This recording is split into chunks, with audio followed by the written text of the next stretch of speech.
करत करत अभ्यास के जड़मति होत सुजान, रसरी आवत जात ते सिल पर परत निशान। ये दोहा अक्सर हमने सुना है, जिसमें बात हो रही है अभ्यास की, यानी कि प्रैक्टिस की। और बहुत ही एक अच्छी एग्जाम्पल के थ्रू हमें समझाया गया है कि जैसे हर रोज कुएं से पानी निकालते समय उस रस्सी के पत्थर पर निशान पड़ जाते हैं, तो क्या अगर इंसान कुछ पाने के लिए, कुछ सीखने के लिए हर रोज प्रैक्टिस कर रहा है, तो क्या वह उसे नहीं सीख सकता?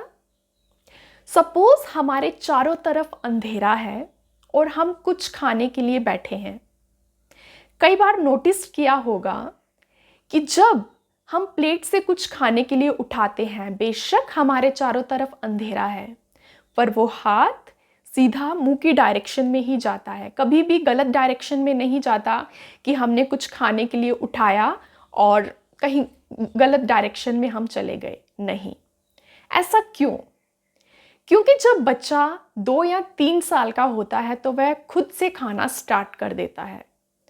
अब हर रोज वो कुछ ना कुछ खा रहा है, तो वो एक ऐसी प्रैक्टिस बन जाती है कि फिर चाहे उसे अंधेरे में भी बिठा दिया जाए, तो वो हाथ सीधा मुंह की तरफ ही जाता है। This is the power of practice.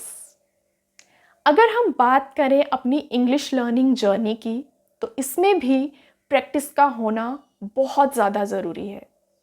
हम शायद कई बार सर्च करते होंगे shortcut to become fluent English speaker.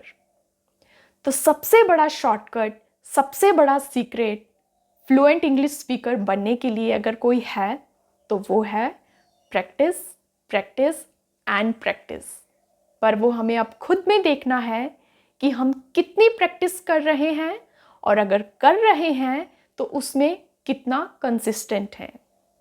Happy learning.